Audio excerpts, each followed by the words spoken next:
My name is Sophia Merrick, and I am 20 years old, navigating through the familiar, yet increasingly hostile terrain of my family home in Clearville. To anyone else, the Merrick household might appear to be a sanctuary, adorned with the usual trappings of family life: laughter during dinner, shared memories tucked into photo albums, and Sunday mornings spent together around the breakfast table. I could still hear those Sunday mornings echoing in my mind, filled with the crisp scent of pancakes and the warmth of my father's deep laughter. But beneath that seemingly perfect facade, chaos lurked like a hidden shadow. Ever since the day our father passed away, my fortress had transformed into a battleground. I, the once beloved daughter, now found myself grappling with an unrecognizable enemy, my own sister. Claire was the apple of our father's eye, the golden child, the one who could do no wrong in the eyes of our mother.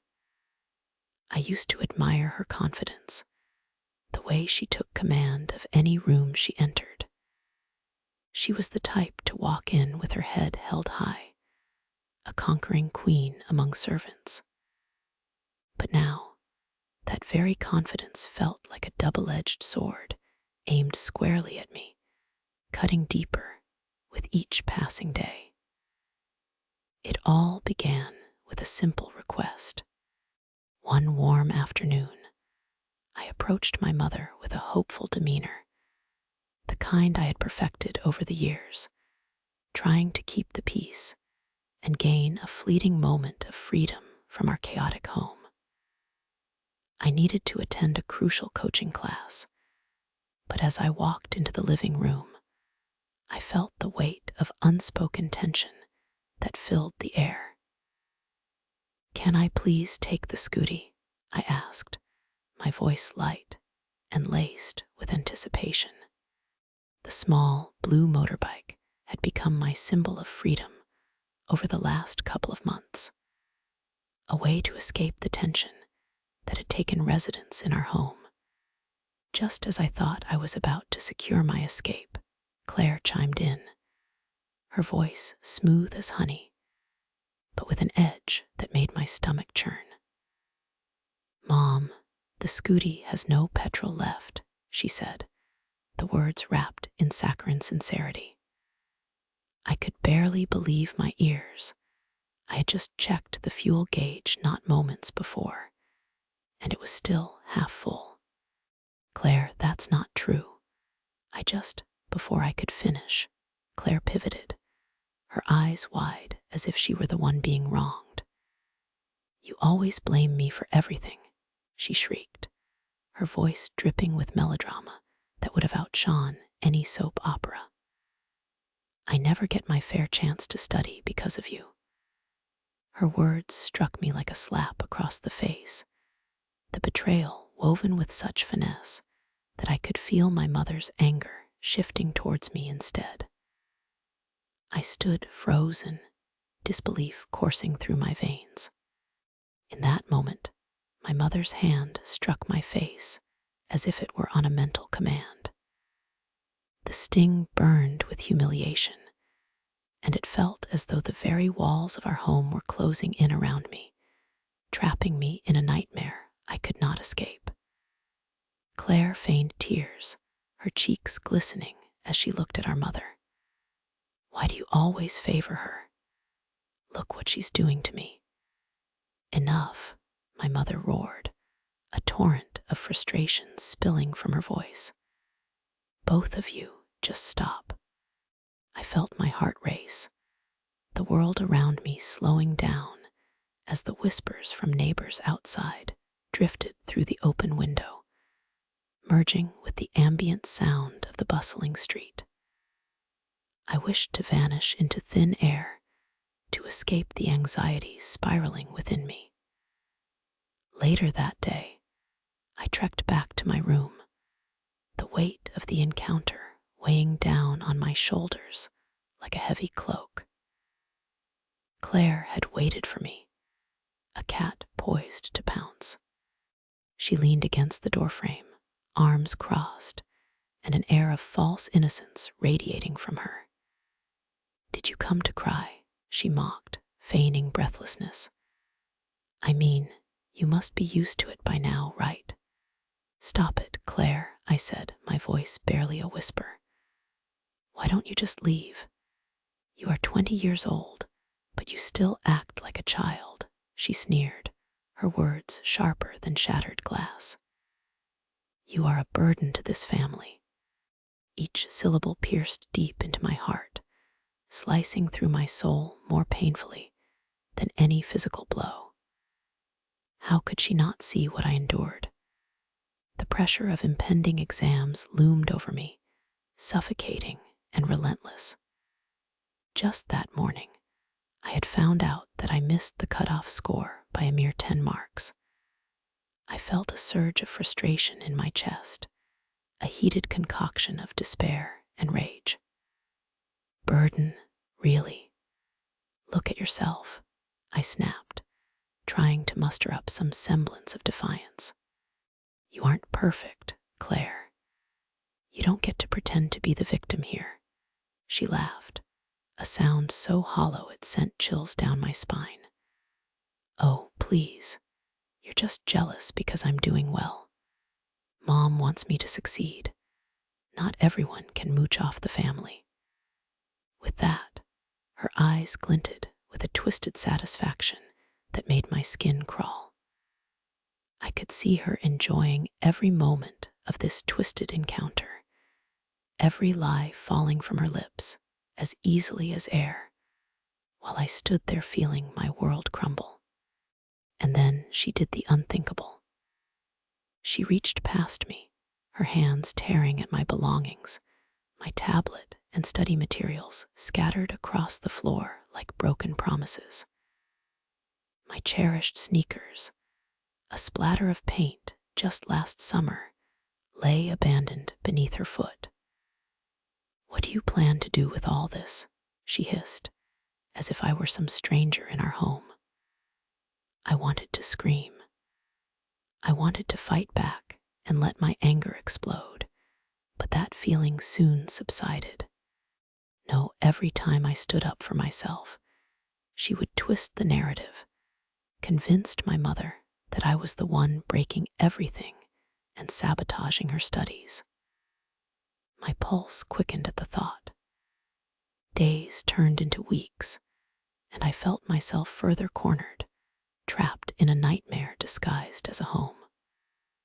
My relationships with my parents deteriorated, weighted down by Claire's lies and manipulations like a sinking ship.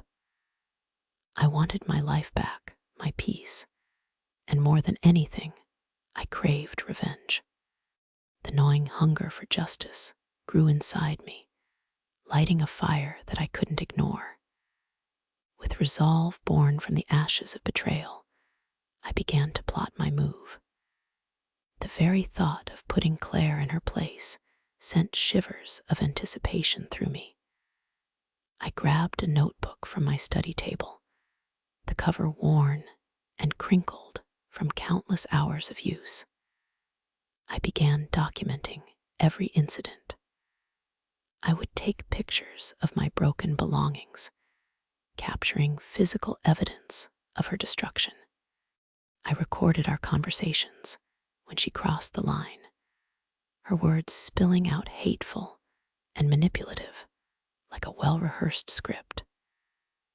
I painstakingly noted every unjust punishment I suffered in silence, each entry filled with a growing determination.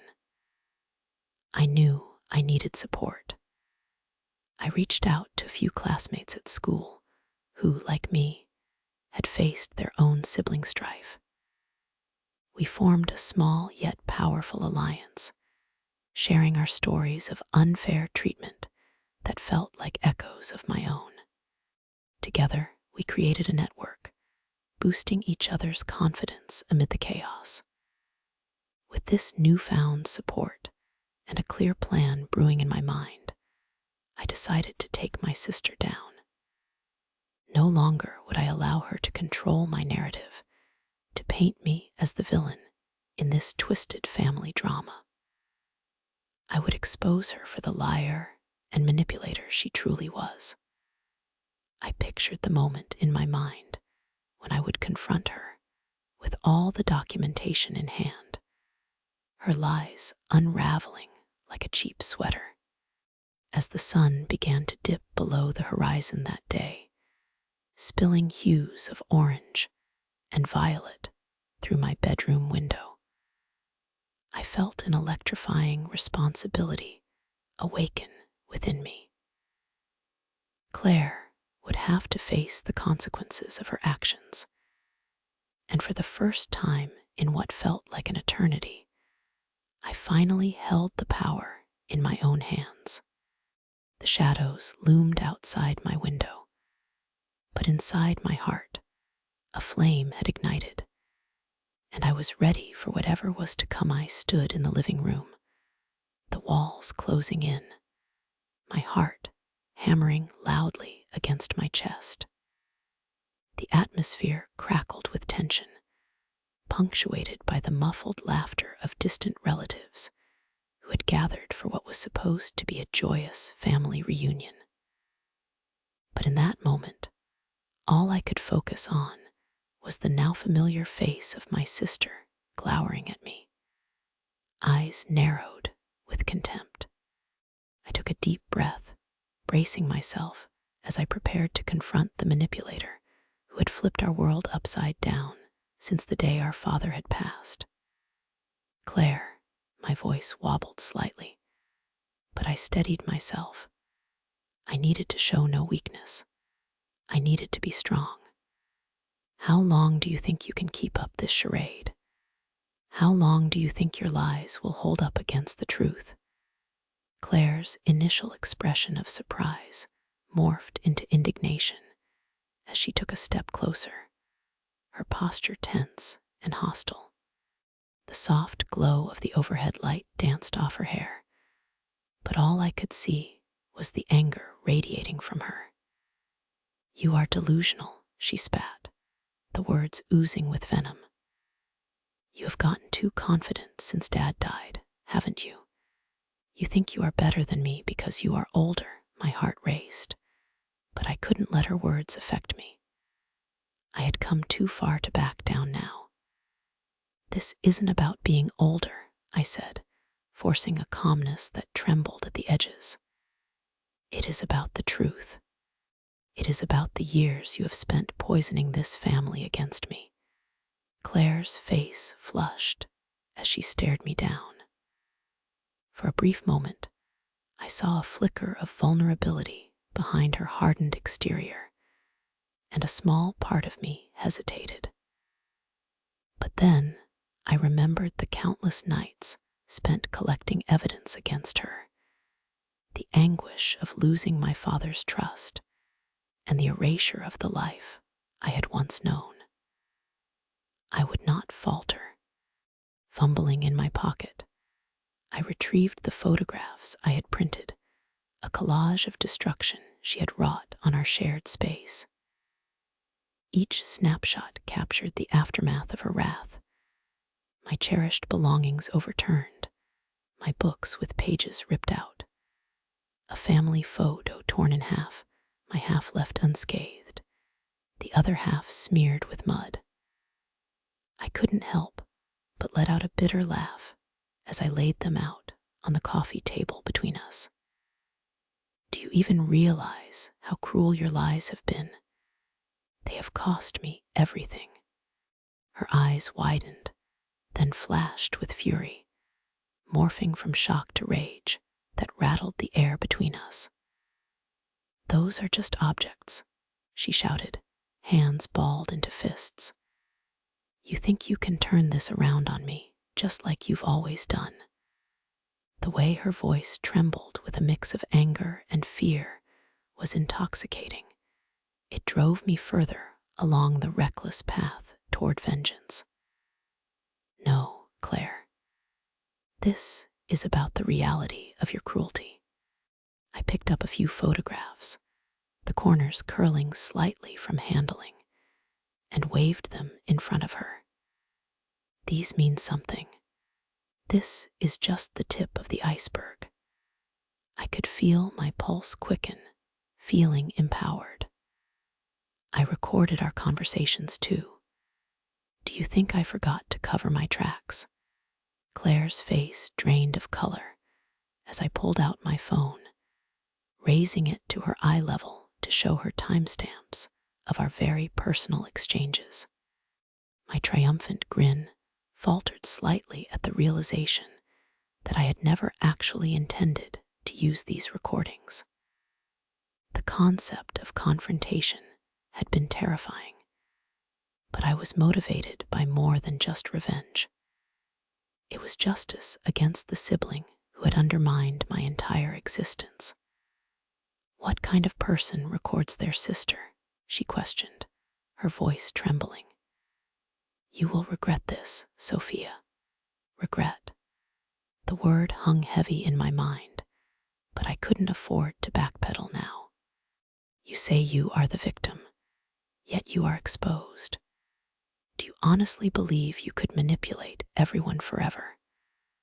My heart thundered in my chest, a cascade of emotions rolling down my spine as I pressed on. This family has been suffering, and it is time for the truth to come to light. For a moment, Claire looked unsure, and I savored the flicker of doubt. The tension in the air was palpable. It was as if everything around us had gone still. But just as quickly, her resolve hardened, crossing her arms defiantly. "Do you really think people will side with you? They will never believe you. I've been the favorite since forever, and they will continue to support me because they know the real sibling in this family. They know you are always causing trouble." I felt a chill run down my spine, but I wouldn't let her words bury me. "Maybe you are right, but that is about to change. Today, I take ownership of my narrative. Look around, Claire. Our family is stuck in the dark, blinded by your lies. But I refuse to let you win anymore." With that proclamation hanging in the air like an unspent bullet, I brought out the final piece of my ammunition, the letter. My heart had pounded in perfect sync with each word I had composed after sleepless nights filled with anger and sorrow. Each sentence was a testament to the destruction Claire had caused, detailing our father's absence, her continual manipulation, the slowly eroding trust of our family, and how desperately I wanted them to truly see, what lay beneath her charming facade. Today, I'm not just fighting for me, I'm fighting for our family, for what should have been, for the love our father cherished. It felt liberating to my spirit. I took a deep breath. I wrote a letter explaining everything. I could see her internal gears grinding as she attempted to regain control of the escalating situation. "You sent it," she half whispered, half screamed, horror spilling from every corner of her voice. "Not yet," I replied, the words tasting like victory on my tongue. "But it is ready to be sent the moment this conversation ends. This is my chance to finally define our family's reality." Claire's hue shifted, flaring crimson. Her hands shook unnaturally as she took a step back, as if I had just struck her. "You think they will believe your lies? This is what you have been waiting for. You are sick. You need help." The bitterness in her words was dull now, like the last light of a dying sun. I raised my chin higher, feeling emboldened by a surge of righteousness. "No, Claire, I am done being the one people see through. I have proof that I will share. I have loved ones who will hear it, and they deserve the truth. You may think this is a game, but I am done playing by your rules. I refuse to be bullied anymore. You wouldn't dare. You couldn't possibly send that letter. You know it is a mistake. Her voice raised another octave, desperation seeping into her plea. Maybe you are right, but I am ready to bear the consequences. The cost of silence is greater than the price of truth. As I spoke those words, I felt alive, burning with a vitality I had never known as I stood toe to toe with my sister. It was finally time to end the charade of falsehoods and disengaged smiles that had cloaked our lives. Within my heart, I had finally accepted that whatever came next, I would face it head on. Claire's defiance seemed to melt as she fought to regain her composure, but there was a crack in her veneer. I could see the wheels turning in her mind, a whirlwind of emotions battling against one another just below her cold facade. "And what about everyone else?" she whispered finally, the challenge in her eyes flickering. "Do you really think you will be better off alone? They will never see you the way you see yourself," she warned, attempting to sway me back. "Maybe I will be alone, but I would prefer that to being surrounded by people who do not know the real me." My voice was steady, fierce, electrified by a sense of purpose. "I refuse to be scared of you any longer. Let them decide, but they deserve to hear my side." In the charged silence, I glanced past her shoulder, looking toward where our mother had been gathering with family members, laughter floating through the air. For so long, I had felt like a ghost in that room, an invisible bystander in my own life, and I realized that if I stayed silent now, I would continue to vanish. But if I spoke my truth, I could carve out a new place for myself, not just as the older sister, but as my own person. "I am done with your lies, Claire. Today is the day our family sees you for who you really are." Her eyes narrowed, and I could sense her calculating her next move. The silence that stretched between us felt alive, crackling with barely contained fury. I kept my stance strong and unyielding, bearing the pressure of the extraordinary moment. "Fine." The word spilled from Claire's lips, tinged with bitterness. "But don't be surprised when everyone sides with me. They will see you as the sister who tried to ruin our family." I watched as she pivoted away from me, leaving the living room, the echo of her footsteps muted against the plush carpet, almost like the retreating army returning to the shadows. But I was no longer afraid of her or what her words held. I felt alive, emboldened by the surge of energy that coursed through me as I grasped the final pieces of the puzzle. The letter in my hand felt both heavy and liberating. Today, my voice would be heard, and nothing would drown out the truth any longer. As I looked down at it, I felt raw, vulnerable, but also exhilarated. It was time to take back my power, beginning with the click of send. Today, the storm would finally break the days after sending that letter were a whirlwind of emotion. I could hardly sleep, excitement battling against fear of the fallout from my actions. Each night, I tossed and turned, feeling the thrill of standing on the edge of something monumental. My heart raced as I anticipated my family's reactions. I replayed scenarios in my mind. Would they finally see Claire for who she was, or would her charm win them back over? When I closed my eyes, I envisioned myself standing tall, surrounded by the unwavering support of my family, while Claire's mask of sweetness and manipulation fell apart. But then, a cold fear would grip me. What if I'd misplaced my trust in them? What if all my efforts had been for nothing? At our next family meeting, tension clung to the air like a thick fog. I could almost taste it, sour and thick, like overripe fruit.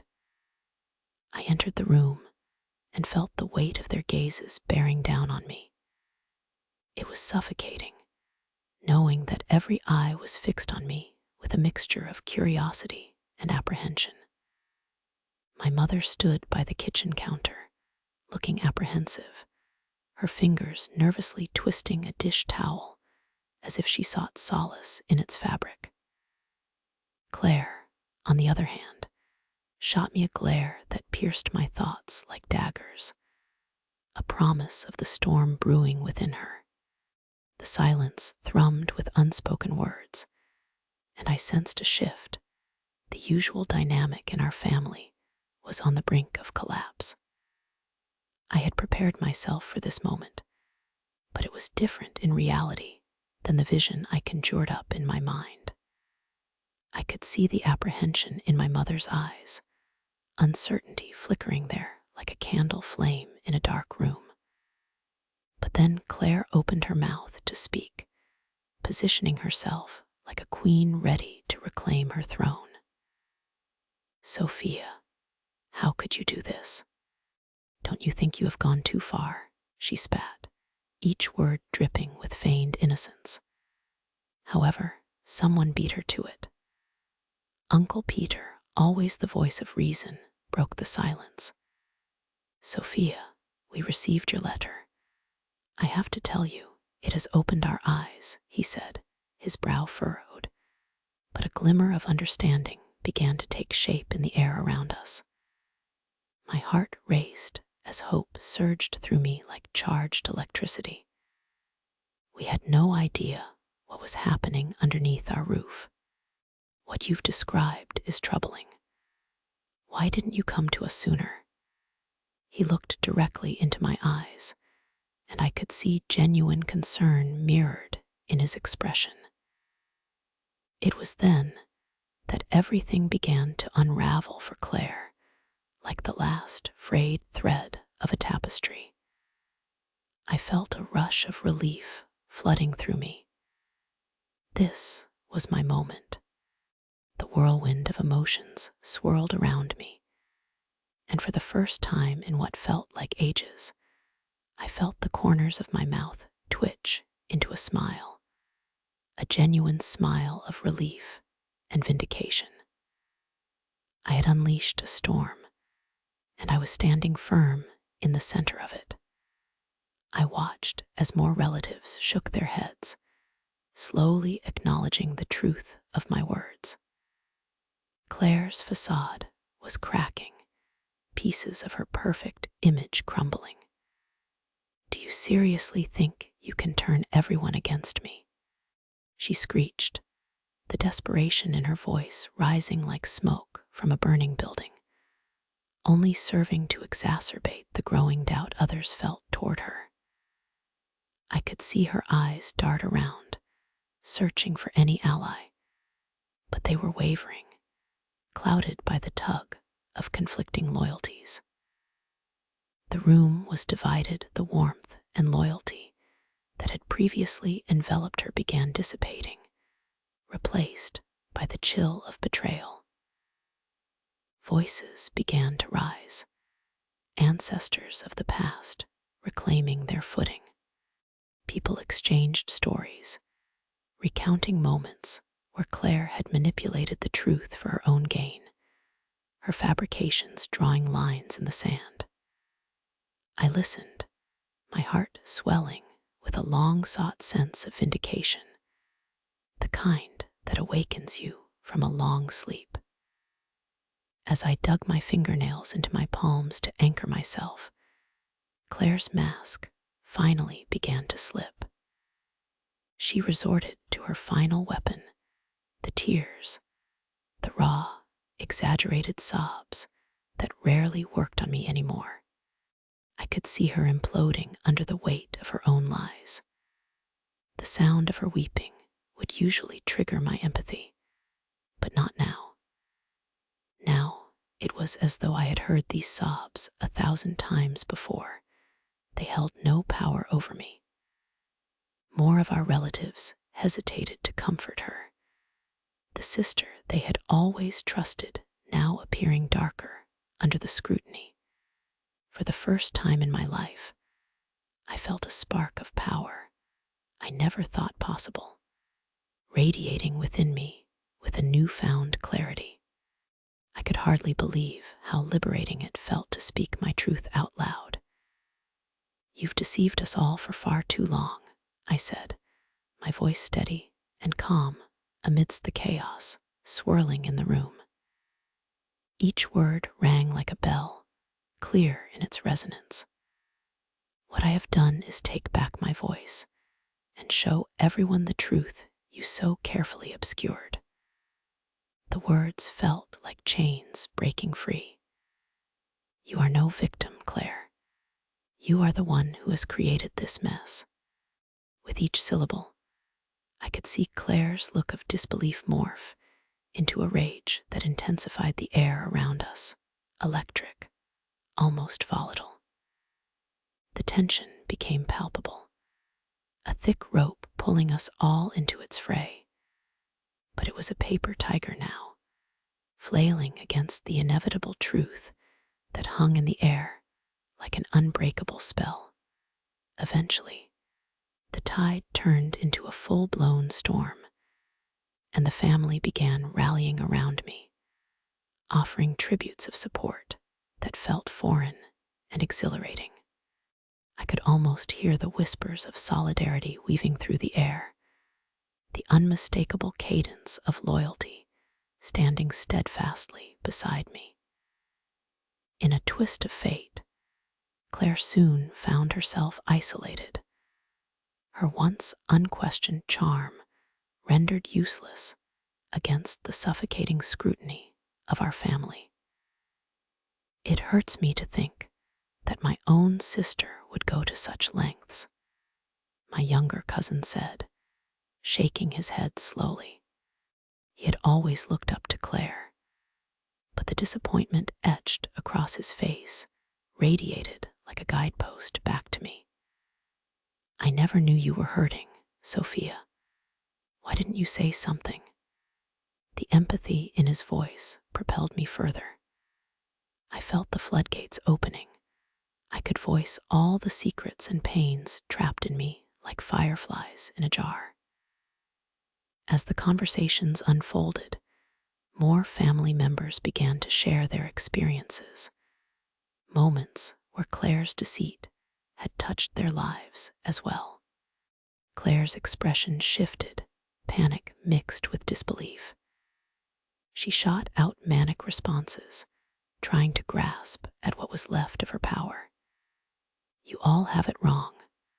I am the victim here." "No, Claire," Uncle Peter said, his voice stern yet compassionate. "It is you who has taken so much from us all. Your manipulation has hurt not just Sophia, but each one of us. It is time to own up to your actions." Each hour passed more quickly than the last, the shift in power tangible like waves crashing against a shore. I could feel the solidarity of my family wrap around me like an embrace, igniting a fire in my heart that I never knew would be kindled in the ruins of our home. It was welcoming, warm, and electric, a beacon pushing me forward, reminding me I was not alone. I was no longer the quiet shadow in the corner of every family gathering. With newfound strength, I stood tall, finally reclaiming my place and flourishing against the dark. Every glance of support and acknowledgement was like a brush of a warm wind against my temple. Each comforting nod sparking a renewed sense of purpose within me. But I could not ignore Claire's escalating desperation. She was still clawing her way back, a drowning sailor grasping at the life preserver slipping through her fingers. "You are all going to regret this. I will make you pay for what you're doing to me." "No," I replied, words tumbling out without hesitation. "The only thing we are going to remember is how you chose to tear us apart instead of holding us together." The realization was dawning on me. This family meeting was more than just a turning point. It was the moment I took my life back. The shroud of Claire's deception was lifting, replaced by the cleansing light of truth. For the first time, I could breathe and see the world without the darkness casting shadows on my heart. The room was no longer filled with doubt, and I was no longer a bystander. I was finally present, finally whole as the evening sun dipped below the horizon, casting a golden hue across the kitchen. I inhaled deeply, reveling in the aroma of sautéed onions and garlic dancing in the air. The comforting scents wrapped around me like a warm hug, shielding me from the memories of chaos that had once suffocated this space. My mother hummed softly to herself, her lively spirit igniting the atmosphere. There was a sweetness to our routine now, a rhythm that echoed with laughter and affection, replacing the dissonance of the past. I chopped fresh vegetables with meticulous care, relishing how the knife glided through the crisp bell peppers, their vivid colors elating my senses. Each slice felt deliberate, therapeutic even, as if I was carving away remnants of hurt to make room for joy. "Can you hand me the salt, sweetheart?" my mother asked, her voice lilting with an unmistakable cheerfulness that made my heart swell. "Of course, Mom," I replied, reaching for the small glass jar with a smile that felt warmer than the furnace-like heat radiating from the stove. The camaraderie grew around us, commingling with the sounds of sizzling ingredients. It was as if the very act of cooking had sealed our bond tighter than any words could express. As we stirred and seasoned, I could feel the ease blossoming in our conversations. "What do you think about making that pasta dish for dinner tonight? You know, the one we used to make all the time," I suggested, glancing at her with the kinds of hopeful eyes I hadn't owned for what felt like a lifetime. Her eyes sparkled, reminiscent of the vibrant sky just before dusk. "Oh, that would be lovely. Remember the spaghetti contest we had? I think I still have that trophy we made out of cans." She laughed, the sound twinkling like wind chimes on a gentle breeze. I remembered that day vividly, the playful arguments over who understood the art of sauce better, who could twirl their pasta on a fork with flair. Those moments stemmed from the innocence of childhood, untainted by the harsh realities that had later tainted our home. "How about a rematch?" I quipped, my voice playfully challenging as I formed my sauce strategy in my mind. "Only if you promise to wear that ridiculous chef hat I made for you," she fired back, her laughter ringing through the air like melodious bells. "I will absolutely wear it if you wear your apron with Queen of Spaghetti printed on it."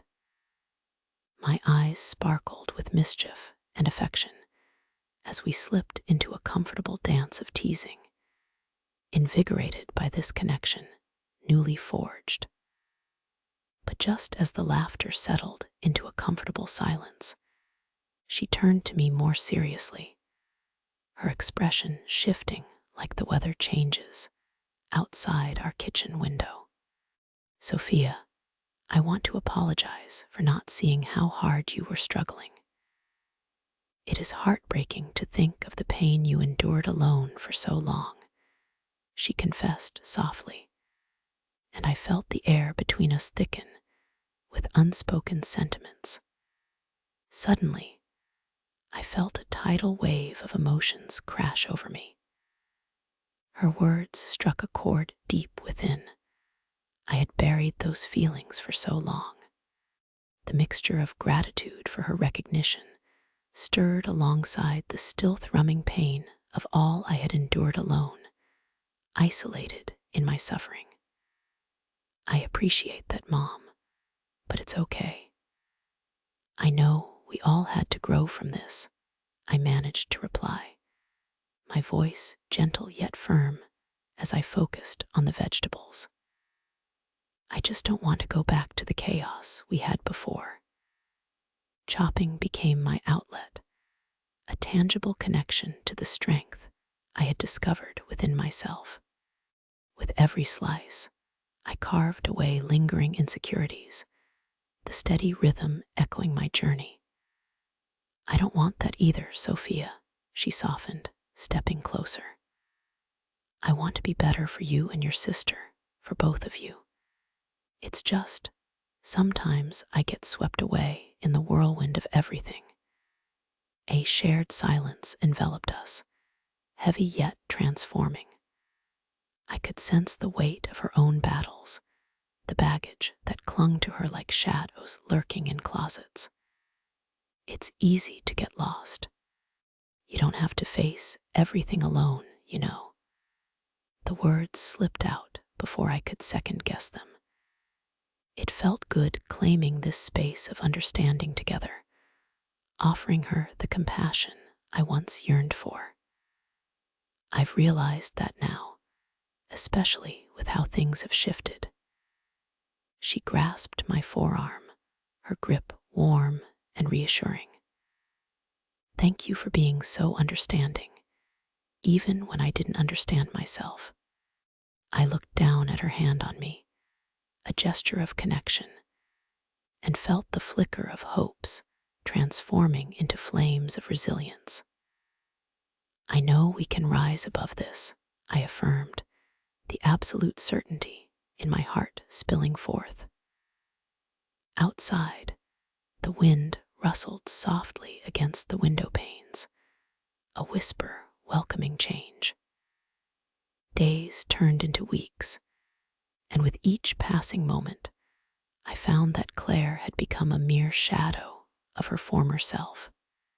I could not deny how her impact had waned, affected by her choices, and the truths she wove into her fabric of existence.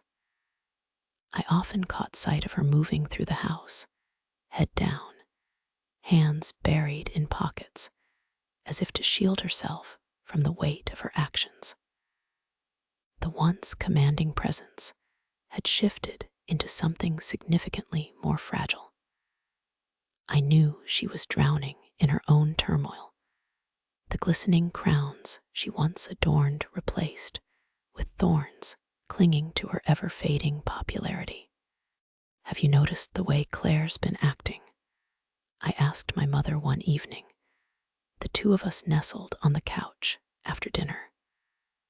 A movie played softly in the background, but our conversation captivated my attention far more than any plot unfolding on the screen.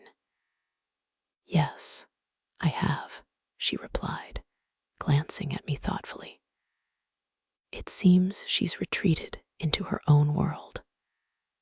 The gravity in her tone was palpable, an acknowledgement of the unspoken understanding that our family's dynamics had shifted. Do you think she'll ever understand what she did to us? The question hung in the air, bittersweet. My mother shrugged, but the sorrow in her eyes answered for her. I can't speak for her, but I hope she watches you and sees the strength you've gained. Perhaps it will inspire her to rise as well. I nodded, feeling that familiar mix of determination and empathy well up inside me. I want to help her, Mom. Despite everything, she is still my sister. The conviction in my voice surprised even me, but I realized it was true. I believe in second chances. Yes, Sophia, my mother replied, a hint of pride coloring her voice. And that is a testament to your strength. As we pieced together the threads of our family history, I found myself embracing the idea of stepping outside my comfort zone and reaching out to Claire. Days turned into weeks, and with each tentative decision, the changes within me solidified like roots gripping tightly into the earth. I had grown wings, gaining independence while fortifying my place in our family. Now, as winter transformed into the welcoming arms of spring, I stood at the edge of my own evolution. The dark shadows of the past had been stripped away, revealing a bright horizon where hope blossomed. I recognized that I had survived something that had threatened to crush my spirit. I was free, finally free, no longer feeling like a burden. I can't believe how far we've come, I murmured one evening as we finished a particularly chaotic yet fun dinner prep, me practically covered in flour, my mother a laughter-soaked mess. I always knew you had it in you, she said, patting my shoulder with an affectionate squeeze. The warmth between us was palpable, solidifying our bond not just as mother and daughter, but as allies on a journey towards healing. As we stared out the window, the evening sun dipped, casting beautiful shades of orange and pink across the sky. A flock of birds soared gracefully, gliding freely against the vastness. Watching them, I began to feel an exhilarating thrill surging through my veins. I had reclaimed my life, and now I could finally soar. With every ounce of strength I had accumulated, I was ready to extend my hand and guide Claire back towards the light. My heart thrummed with resolve, a promise to myself that I would not only embrace my own transformation, but also wish for her to break free from the bonds that had held her captive. And as spring whispered its gentle song, I felt invigorated, ready to wake up every part of my family, including her. For maybe redemption lay fully within reach as the seasons cycled. Life in Clearville settled into a rhythm that resonated with newfound hope and warmth. I had begun college, nurturing aspirations I never dared to dream before. The days of being constantly burdened by sibling rivalry felt like a distant memory, replaced now by a vibrant journey of self-discovery that filled my days with excitement and purpose. Each lecture, each study group was a tapestry woven with threads of possibility, and I savored every moment as if it were a delicious piece of chocolate. I was learning not just about my subjects, but about myself, who I was, who I wanted to become. One afternoon, an unexpected invitation from my mother led us to spread out on the living room floor, nestled among a chaotic array of art supplies. The bright sunlight streamed through the windows, warming our skin and filling the room with a golden glow that felt almost magical. We were surrounded by paint tubes and brushes, sketchbooks filled with half-finished works, and vibrant colors that mirrored the transformation I was experiencing in my life. The aroma of fresh coffee wafted softly from the kitchen, where she had just brewed a new blend, the scent wafting to us like an inviting hug. She turned to me with a thoughtful expression, her eyes searching mine for something deeply connected. "Sophia, have you thought about how everything unfolded? The aftermath, the lessons." The weight of her question hung in the air, heavy yet familiar, like the warmth of the sun pouring into the room. I paused, brushing a strand of hair behind my ear as I considered her words. It felt surreal to dive into that conversation, one laden with sincerity, like we were peeling back layers of ourselves in a delicate ritual of healing that had taken us so long to arrive at. Honestly, Mom, I think about it every day. It was dark, but by facing it, I discovered strength I never knew existed within me. My heart swelled with conviction. There was an undeniable truth in what I spoke, a reality that had become my life, something I was no longer afraid to share. Her eyes brimmed with unshed tears, reflecting understanding, remorse, but most importantly, love. "I am so proud of who you are becoming, of the way you faced your challenges. Your strength reminds me that sometimes, even in the darkest moments, there is light we can find." As I looked around our living room, I noticed how the shadows of our past felt less oppressive now, less like chains weighing us down, and more like shadows cast by a gentle sunset, long and soft, stretching toward the horizon. Each stroke of paint I dipped into reflected the colors of our resilience, mixing hues of sadness and joy, creating something uniquely ours.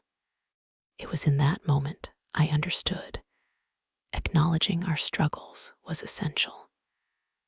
They shaped us into the people we ultimately became.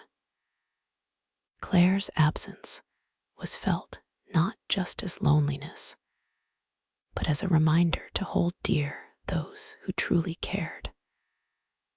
I could feel the friendship and warmth growing between my mother and me, feeding our bond. As the months unfolded like pages in a book, I was navigating college life with new friends, by my side friends, who cheered for my small victories and supported me through challenges that once seemed insurmountable. We would spend late nights studying with our favorite snacks laid out across the table, sharing laughter and debilitating moments of stress that seemed to vanish the moment we tackled them together. Among these friends, I found snippets of joy and an array of personalities that resonated with my sisterhood, the one my relationship with Claire had lacked for so long. Then one day, out of the blue, I received an unexpected message from Claire. My heart raced as I read her words. "Can we talk? I want to apologize for everything."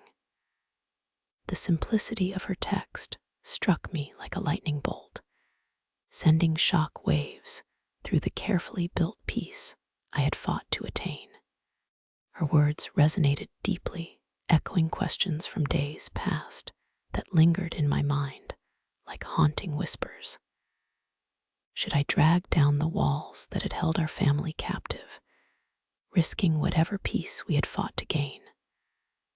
Part of me felt apprehensive, a frightening flutter in my stomach, akin to the feeling I got before stepping on stage. But perhaps, just perhaps, there was another chance for healing that we could grasp together. Maybe we could finally reconcile.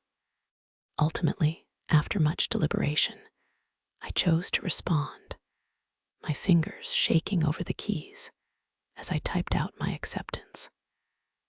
We arranged to meet, and as the time approached, I felt a whirlwind of emotions swirling within me, hope and anxiety battling like gusts of wind, wrestling for control. Arriving at the coffee shop was like stepping into another world. The air was heavy with uncertainty, yet there were flickers of hope flickering, just like the candle lights adorning each table. The barista was busy steaming milk, the foam creating delicate hearts on the surface of lattes, while the tantalizing scent of fresh pastries danced through the air, teasing my senses. My heart raced, not entirely sure what to expect when she walked in.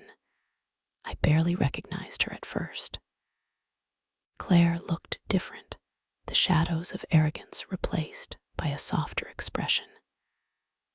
Vulnerability illuminated her face like soft, warm embers as she scanned the room until her eyes settled on mine. The once familiar disdain I often perceived had faded, leaving a stranger who seemed, perhaps for the first time, truly human. A part of me bristled with old instincts, the protective walls built over years of rivalry flickering to life. Yet somewhere deep down, I felt a pang of sympathy for her. "Sophia, I know I have hurt you, and I am sorry," Claire began, her voice trembling as she stepped closer, the sound tugging at the fibers of my heart like the strings of a carefully played harp. I was lost, and I realized how damaging my actions were, not just to you, but to our family. Those words poured into the air between us, stretching into a moment that felt like a tentative bridge emerging from the depths of flooding pain. I looked into her eyes, searching for spurs of sincerity and remorse. "I wanted to believe we could get back to being sisters again," I admitted, pulling the words from my throat like pulling a splinter from my skin.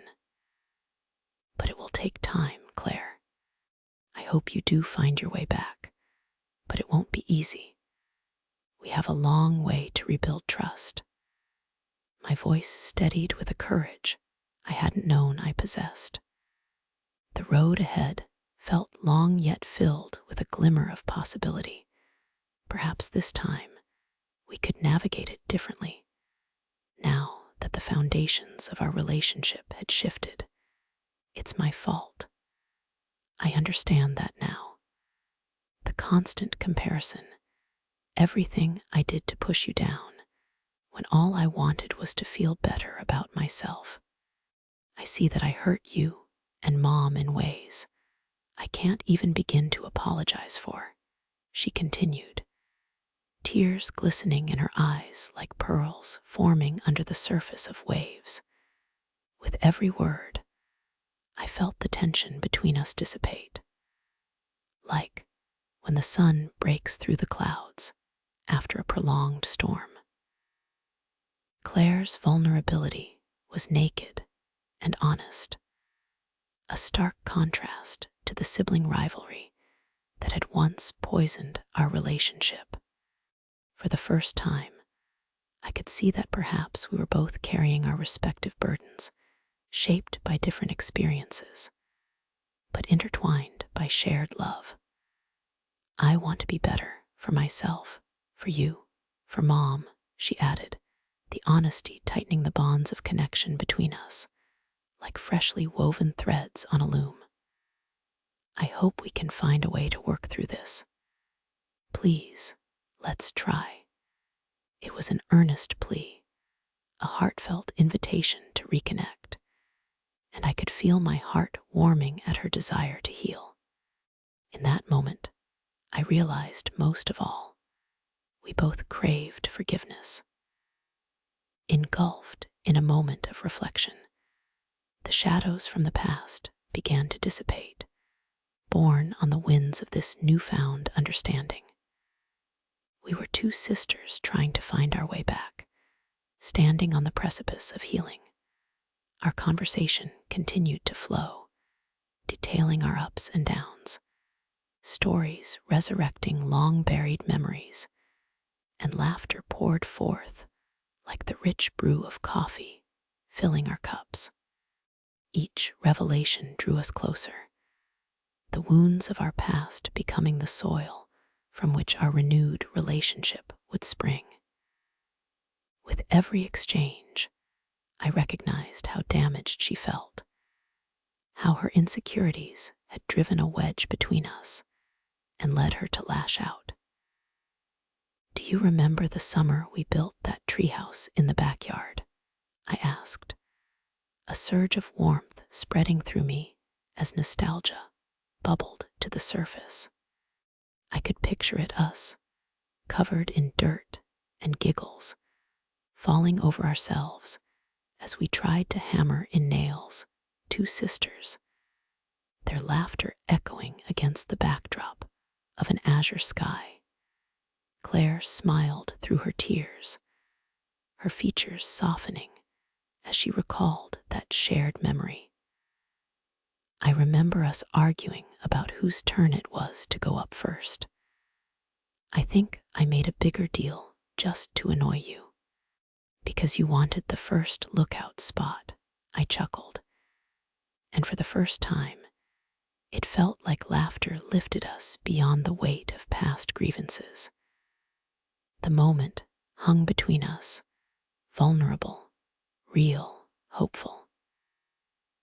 This conversation felt like we were not just two sisters at a coffee shop, but two girls exploring the depths of their hearts, ready to rediscover each other in the landscape of forgiveness.